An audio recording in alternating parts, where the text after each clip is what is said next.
பரமனுக்கு நிச்சயதார்த்தமே போயிடுச்சு. இப்போ போய் நான் எப்படி என்னோடய காதலை சொல்கிறது அப்படின்னு கேட்கும்போது, இல்லை நீ இப்போயாவது சொல்லி தான் ஆகணும், தான் வாய்ஸ் மெசேஜாவது அனுப்பிவிடுன்னு சொல்லி ஃப்ரெண்டு கொடுக்குறாங்க. பரமா நான் உன்னை ரொம்ப லவ் பண்ணுறேன் பரமா அப்படின்னு மெசேஜ் அனுப்பிடுறாங்க. பரமனும் அதை பார்க்க போகிறாரு. அதுக்குள்ளே போய் அவங்க அம்மா வந்து கூப்பிட்டு, பரமா பின்னாடி ஒரு வேலை இருக்குது போய் பார்த்துட்டு வா அப்படின்னு அனுப்பி விட்டுறாங்க. டக்குன்னு அவங்க அம்மாவே அதை பார்த்துட்றாங்க. இதுக்கு இந்நேரம் மெசேஜ் அனுப்பி விடுறா அப்படின்னு பார்த்துட்டு கேட்டால் உடனே பயங்கர ஷாக்கு. பரமா நான் ஒன்று விரும்புகிற பரமா அப்படின்னு அனுப்புனதை வந்து டெலீட் பண்ணி விட்டுறாங்க. கல்யாணமும் வேக வேகமாக நடந்துக்கிட்டே இருக்குது. ஏற்பாடுகள்லாம் நிச்சயதார்த்தம் தாங்க ஆரம்ப போகுது.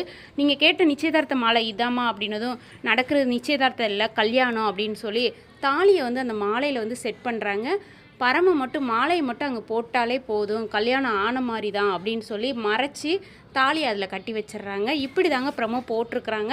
தாலியை பரமம் போடுவானா போடலையாங்கிறது இனிமே தான் தெரியும். ரொம்ப ட்விஸ்ட்டாக போயிட்டுருக்குது. நீங்கள் என்ன நினைக்கிறீங்கன்னு கமெண்டில் சொல்லுங்கள். நிச்சயதார்த்தம் ரெடி ஆகிட்டே இருக்குது. மாலையை போட்டால் கல்யாணம் ஆன மாதிரி தான். பிடிச்சிருந்தா ஒரு லைக் கொடுங்க.